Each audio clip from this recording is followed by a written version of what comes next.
Firmware updates of D&B system amplifiers are performed using the R1 remote control software. R1 downloads firmware updates directly from our server and stores them on your hard drive for offline use.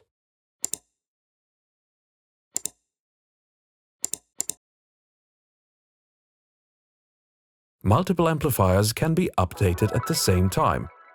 For this, we strongly recommend a star network topology.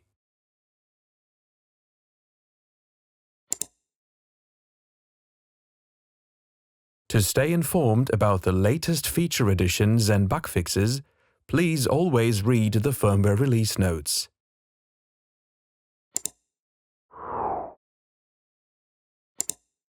You can find them in the download section of our website and in R1 once you have downloaded a firmware update to your computer.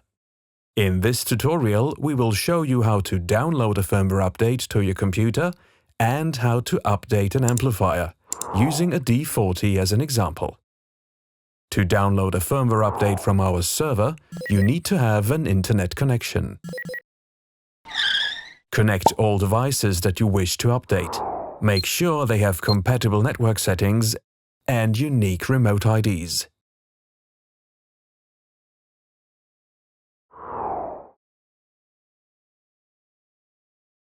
Open R1 and go to Configuration mode. On the Home view, click on the Service tab. Click the Online button. R1 discovers all connected devices and shows them in the Devices tab on the left half of the program window.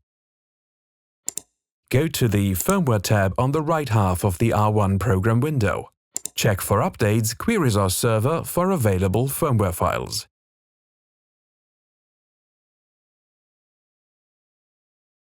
If you click on a device on the left, only updates that match this device type are shown.